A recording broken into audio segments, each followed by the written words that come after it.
Saludos, seguidores de la República, gracias por acompañarnos en un nuevo Facebook Live. Y bueno, en esta ocasión para tratar varios temas de lo que puede esperar el país en materia de tipo de cambio, materia de inflación y otros aspectos que iremos tratando con don Melvin Garita, que es gerente general de BN Valores. Y bueno, a quien le damos la bienvenida. ¿Cómo está, don Melvin? Muy bien, y vos, Ronnie, y un gusto compartir con vos y con todos los que nos ven a través de las redes sociales de la República. Muchas gracias por acompañarnos y bueno, recordarles a ustedes que nos observan que pueden dejar sus consultas y demás en la transmisión y vamos a tratar de irlas respondiendo. Don Melvin, ustedes hayan realizado un trabajo, un análisis exhaustivo, básicamente lo que podemos esperar para este año, este cierre del año y lo que viene en general para nuestro país económicamente. Quisiera consultarle a usted en su opinión como para ese bienestar económico, en líneas generales, ¿cuáles son esas tareas pendientes que identifican? Sí, bueno, en general cuando hablamos de generación de bienestar económico tenemos que hablar de un concepto que es muy claro en la jerga económica, que es competitividad. Y cuando hablamos de competitividad, nosotros en general hay un aspecto particular de la competitividad de nuestro país que está relacionada a las finanzas públicas, que nos ha venido teniendo, podríamos decir, el mayor preocupación de parte de los agentes económicos. Y en el 2018 tuvimos un año donde la mayoría de las personas tuvo una gran involucramiento en este tema. Sí, ese es un tema que todavía tenemos pendiente que mejorar. Sin embargo, también tenemos otros aspectos que afectan la competitividad de un país que tenemos que empezar a atender para facilitarle a las empresas, a las personas hacer negocios. Algunos de esos aspectos están relacionados, por ejemplo, a temas de la institucionalidad del país. Nosotros tenemos problemas, ya empezamos a tener en los indicadores de competitividad relacionados al crimen organizado, a tener una nota bastante baja en este tema. Tenemos aspectos como la tasa de homicidios que también tenemos que mejorar. Hay aspectos que ahogan a muchas empresas, que es el exceso de trámites y regulaciones.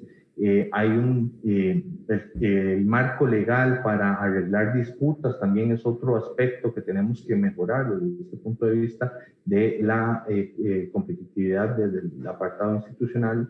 Y la protección de inversionistas minoritarios son aspectos que en un mundo globalizado definitivamente tenemos que trabajar. En infraestructura, por ejemplo, tenemos que mejorar la conectividad de nuestras carreteras y la calidad de las mismas. También hay espacio para mejorar, de acuerdo a estos indicadores, las conexiones de nuestros aeropuertos y la eficiencia de nuestros servicios portuarios. En adopción de tecnologías de la información, tenemos una posición que no es mala, pero se debe básicamente al acceso que está teniendo las personas a dispositivos móviles, a teléfonos, a internet a través de dispositivos móviles. Y en lo que respecta al acceso a banda ancha de internet y a fibra óptica, tenemos que mejorarlos también, eso es lo que nos dicen esos indicadores. En destrezas y habilidades hay una alta deserción estudiantil. Y hay que generar espacio para que las personas jóvenes, como también para los que desertaron y ya desertaron hace 10, 15, 20, 30 o 40 años, vuelvan a las aulas, que se reinventen, que es un tema muy, muy necesario en esta cuarta revolución industrial, y que desarrollen habilidades y destrezas que estén alineados a lo que necesitan las empresas hoy. Otro aspecto que hay que mejorar es en el mercado de productos. Hay distorsiones que afectan la competencia por los impuestos y los subsidios, barreras no arancelarias, y además tenemos que incentivar la apertura comercial. En el mercado laboral hay algunas distorsiones que lo hacen inflexible. Nosotros, el trabajo extraterritorial no está bien legislado en nuestro país, el trabajo autónomo tampoco, y eso genera una serie de problemas a las personas de organizarse a través de sociedades anónimas para venderle sus servicios a otras empresas. El trabajo extraterritorial, ya lo mencioné, el outsourcing es otro de los temas que hay que incorporar a la legislación laboral para llevarla a la nueva forma en que se está organizando el mundo. Tenemos que mejorar la flexibilidad para contratar personas extranjeras, la participación de las mujeres en la fuerza laboral, también es un tema que salimos bastante mal en estos indicadores, y los impuestos al salario, por ejemplo. Aspectos importantes que ayudan a las personas y a las empresas a producir o a tener acceso a más bienes y servicios. Tenemos una muy baja tasa de importaciones respecto al PIB, y eso repercute en la disponibilidad que tenemos todos de importar algo, ya sea para como insumo y volverlo a exportar, o como insumo para transformarlo, o como bien final. Eso es un tema que tenemos que mejorar. Y ya para terminar en esta parte, hay una parte que está relacionada a todo lo que son los ecosistemas de innovación, que en esta cuarta revolución industrial toman una gran importancia. Y en lo que es el dinamismo de los negocios, el costo de iniciar un nuevo negocio sigue siendo muy alto en nuestro país. El tiempo para empezarlo también es muy extendido.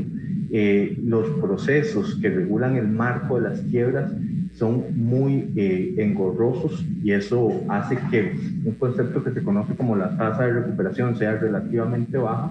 Y eso que implica, si alguien se pone un negocio en nuestro país y fracasa, ese costo de quiebra, el proceso de quiebra hace que se pierda más capital del que se puede estar perdiendo en otro país. Entonces las empresas fracasan, y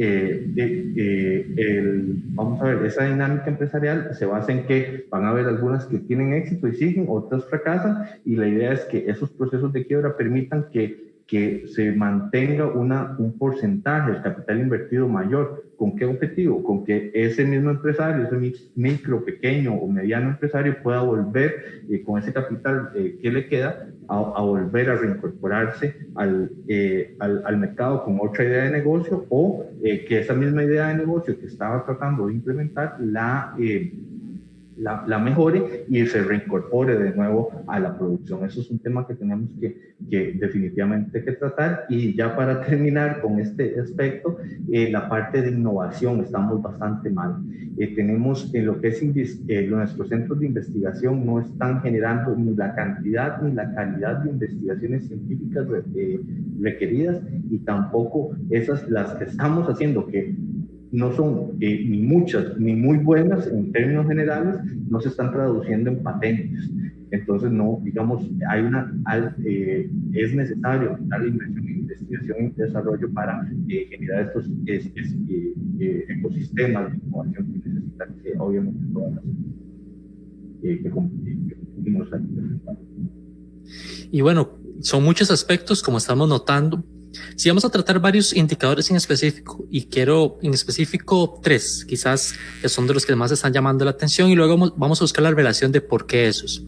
Vamos a empezar con el tema de las tasas de interés, que es un tema que ahora es relevante, siempre lo ha sido, pero para los empresarios, como mencionaste, y también para el mismo ciudadano normal, ¿cómo esperas que se vayan desarrollando estos aspectos de las tasas de interés hasta el fin de año?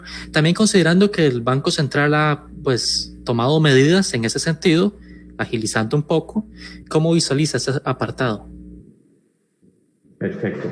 En lo que respecta a tasas de interés, es muy, muy importante tener presente eso que mencionabas al final. Estaba presentando una diapositiva, no sé, una lámina, no sé si la están sí. presentando bien. Sí, perfecto.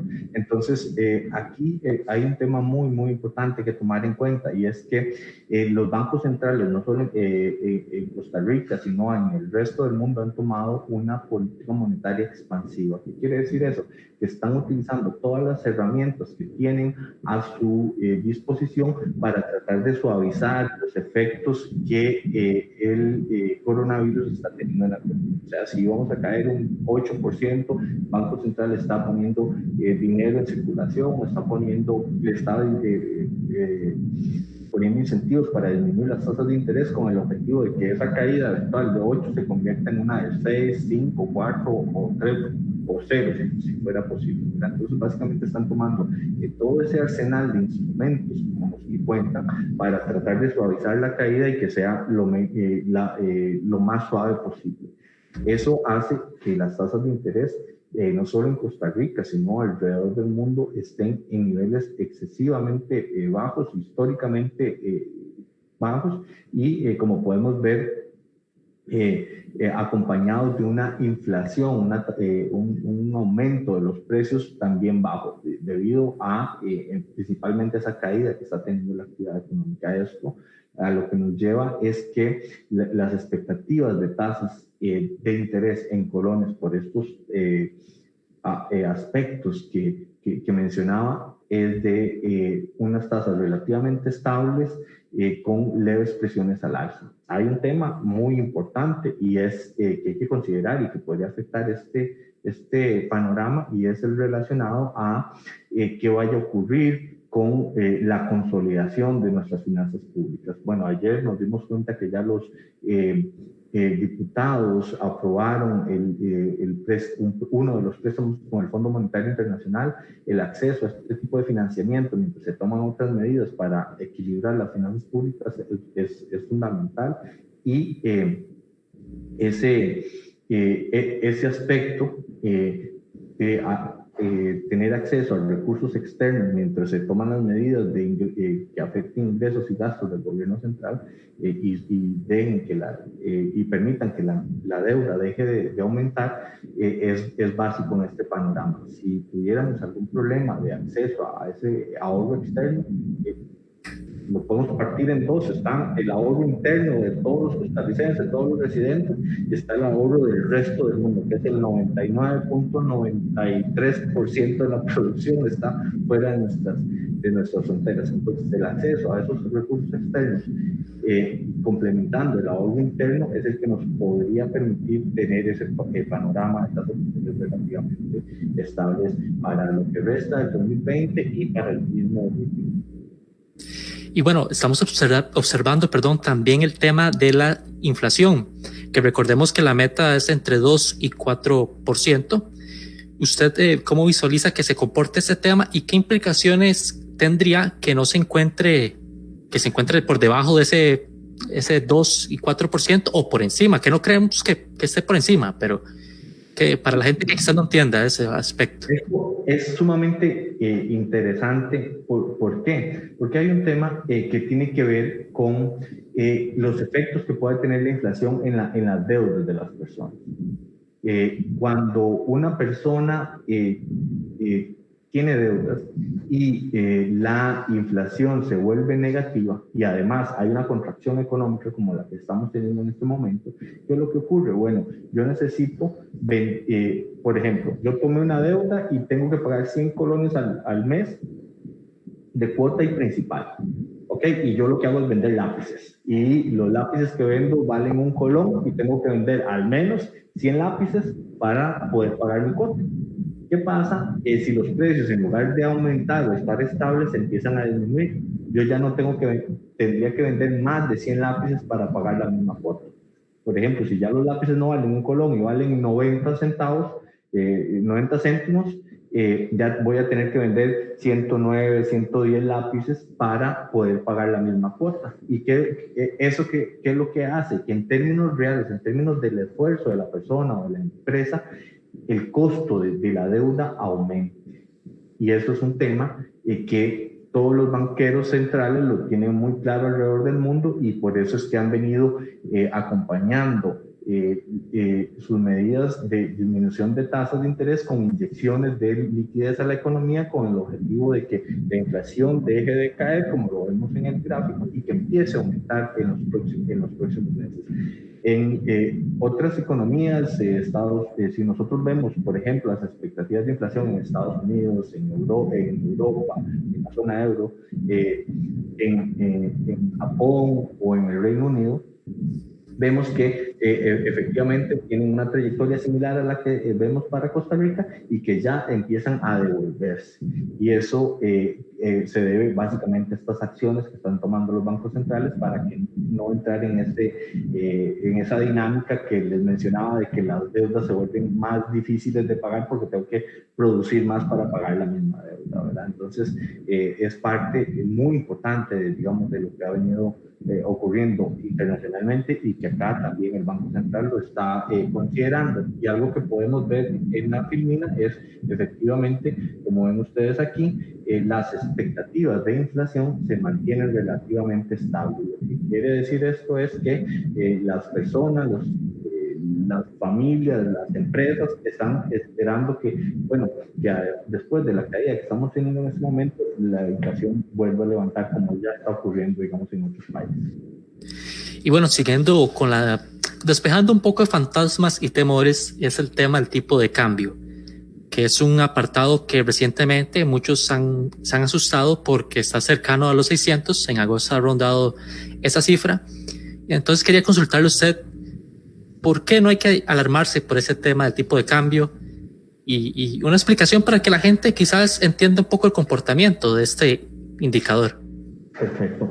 Vamos a ver, cuando uno ve los fríos números, ¿verdad? ¿Qué es lo que observa? Observa que tuvimos una caída importante de las exportaciones de bienes y de servicios, incluido el turismo, y que eso hace que la entrada de divisas en nuestro país pero también vemos que las importaciones que estamos haciendo, donde la factura petrolera juega un papel importante, también han disminuido. En los análisis de la balanza de pagos y lo que el mismo Banco Central nos ha comunicado es que esos efectos han tendido a compensarse y que en términos generales no ha habido, digamos, un desbalance externo donde estén saliendo más divisas o más dólares de los que están entrando. Sin embargo, pues definitivamente las personas por temores, porque tengo que pagar la deuda de las próximas 3 cuotas o las 4 cuotas y prefiero comprar, ya que tuve un ingreso extra o cerré un negocio, prefiero comprar los dólares ahora para eliminar, digamos, parte de esas presiones o de esa eventual escasez de dólares que podrían estar ocurriendo. Y cuando vemos eso, podemos, o para ilustrar esto, podemos ver una filmina donde están las reservas monetarias internacionales. Y como ustedes los pueden ver ahí, estamos en un nivel de reservas sumamente alto, donde ya llegamos a niveles que lo que nos dicen es que en términos generales la acumulación de reservas, o sea que si están entrando más dólares de los que están saliendo, lo que nos dice es que ha estado relativamente estable en los últimos meses, como lo pueden ver ustedes acá, y que es lo que el mismo Banco Central ha venido señalando en sus informes y análisis. Entonces, tenemos reservas suficientes para cambiar todos los colones y billetes que tenemos en circulación en la economía varias veces.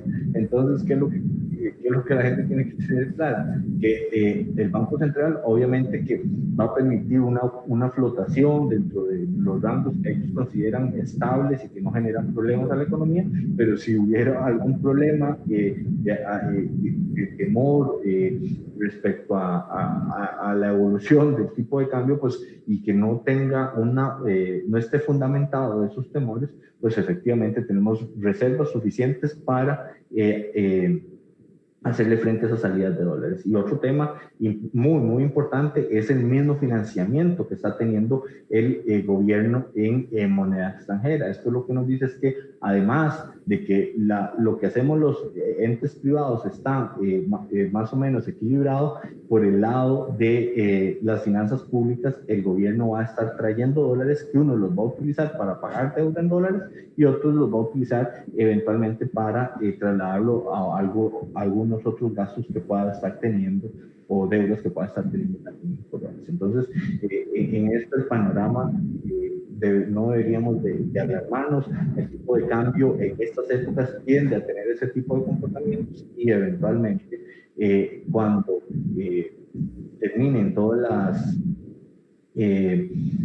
los plazos de pago de impuestos, podríamos estar viendo que muchas de las empresas que están generando dólares van a tener que hacerle frente a esos pagos y van a, como ocurre en todos los diciembres, presionar el tipo de cambio a la baja por esas necesidades de pasar dólares a colones para hacerle frente a sus gastos que estamos teniendo. O sea, esa ciclicidad, esa estacionalidad y que, con la cual se comporta el tipo de cambio. Y bueno, ya hablamos de los tres apartados que mencioné, el tema del tipo de cambio, tasas de interés e inflación. ¿Por qué quise traer a colación esos temas? Porque son indicadores que cuesta que los tres usualmente estén como en sintonía, estén en forma óptima y funcionen de forma lo ideal, por así decirlo, un equilibrio. Es complejo. ¿Cómo hacer para mantener esos tres índices así como que no falle ninguno, ese equilibrio, que todos estén óptimos? Porque siempre, si no son las tasas de interés, la alerta está en el tipo de cambio, si no en la inflación, siempre alguna de las tres parece como salirse un poco de lo óptimo. Sí, eso es un tema muy, muy interesante. Vamos a ver, en un contexto normal, tasas de interés muy bajas en colones implicarían que hay un incentivo para dejar de ahorrar en colones y ahorrar en dólares. Y eso eventualmente puede ser parte de lo que esté explicando los movimientos que está teniendo el tipo de cambio en este momento. Es algo que el mismo Banco Central tiene que controlar, el famoso premio por invertir en colones. Entonces, parte, digamos, de esos controles que tiene que tener el Banco Central y esas decisiones de política monetaria vienen en línea con, bueno, los niveles de tasas de interés en colones son suficientes para mantener a la gente tranquila invirtiendo en colones, o debería yo de permitir que se ajusten un poco al alza para que la gente diga, no, prefiero seguir invirtiendo en colones que en dólares, porque lo que me pagan en colones es un porcentaje con el cual me siento relativamente contento. Eso es un tema que efectivamente el famoso premio por invertir en colones es algo que el Banco Central tiene que cuidar, el Ministerio de Hacienda, para mantener, digamos, acceso a esos colones y no generar desequilibrios externos en el tipo de cambio. Es un tema que definitivamente ellos deberán de estar en estos momentos monitoreando. Y bueno, retomando para ir cerrando este espacio, usted habló al principio del tema de los inversores, cómo nos van a observar los inversores y demás. Hay muchos factores que nos están jugando en contra. Por ejemplo, el tema de las caídas de las calificaciones de riesgo que nos han dado en el primer semestre. Por ejemplo, fueron 3 rebajas prácticamente que tuvimos, distintas calificadoras. ¿Cómo puede esperar que se comporte ese tema, la atracción de inversores que quizás puedan tener incluso dudas en general de invertir aquí en el país en momentos de tanta incertidumbre? Sí, bueno, eso es una muy buena pregunta, Ronnie. Hay que tener claro que nosotros, este problema fiscal que hemos venido conversando durante los últimos 12 años, definitivamente ha venido, podríamos decir que ha venido... no lo hemos venido solucionando de la mejor forma. Entonces, ¿qué es lo que necesitamos nosotros? Nosotros, desde el punto de vista de consolidación de las finanzas públicas, tenemos primero que reactivar la economía, la famosa reactivación de la economía, donde los aspectos de competitividad que hablamos al inicio son sumamente necesarios tomar acciones.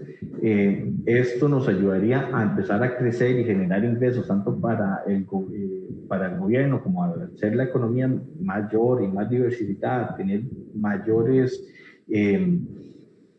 oportunidades de sostener los niveles de deuda que tenemos, y además claramente tenemos que tomar decisiones para que la deuda no es en un mediano plazo, en 2, 3 años, deje de aumentar.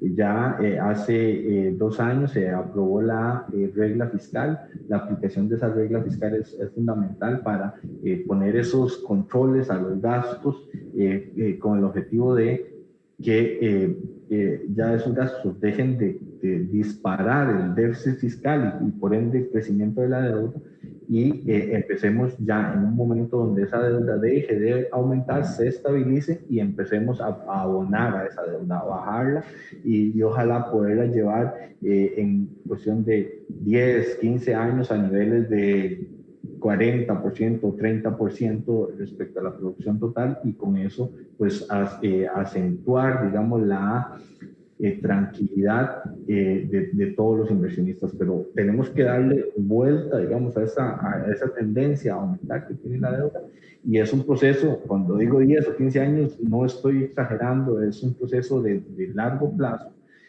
La aumentamos desde 30% en el 2007 hasta los niveles actuales de alrededor del 70%, y tenemos en 12 años, y tenemos que devolver eso que hemos estado haciendo en los últimos años. ¿Para qué? Para que la gente pueda tener acceso a créditos más baratos, con tasas de interés mucho más bajas, las personas y las empresas ya nos quitemos ese ruido que hace el gobierno, de que si el gobierno va a entrar en problemas o no va a entrar en problemas, y que les permita planificar de una manera más, sin ese ruido de inestabilidad fiscal, que es parte también de la competitividad. Algo que no mencioné yo es que en los dos apartados de estabilidad macroeconómica, que es el gran eje de competitividad que nos da el Foro Económico Mundial, eso se subdivide en dos aspectos, uno que es el fiscal y otro que es el monetario. En el monetario estamos en el primer lugar junto a 12 o 14 países. O sea, ahí estamos haciendo las cosas sumamente bien. El manejo de la inflación, el manejo de la variabilidad de la inflación, que es lo que básicamente mide ese indicador, está muy bien. Sin embargo, en este otro ámbito, que es el fiscal, es donde tenemos que tomar esas acciones para que ya esa inestabilidad, esas preocupaciones que no deberían que entre menos preocupaciones tengan los empresarios y las familias para tomar decisiones en esos aspectos, pues les permitan planificar mucho mejor sus decisiones de consumo, de inversión, de si me compro una casa, si me compro un carro, si invierto en maquinaria, y eso básicamente les liberaría, digamos, esa necesidad de ponerle mucha atención a esas dos variables. Bueno, básicamente es un trabajo arduo que debe hacerse y que nos va a tomar pues tiempo, ya que se espera incluso que un 70% de deuda se llegue, la deuda pública, a este año. Muchas gracias, don Melvin, por acompañarnos. En una próxima ocasión vamos a seguir tratando esos temas, viendo cómo se evolucionan, y bueno, gracias por su tiempo. Un gusto haber compartido con vos, Ron, y con todos los que nos ven en las redes sociales de la República. Esperamos volver pronto con ustedes. Muchas gracias y quedamos a la orden. Muchas gracias, y gracias a ustedes por observarnos. Y bueno, nos vemos próximamente en un nuevo Facebook Live.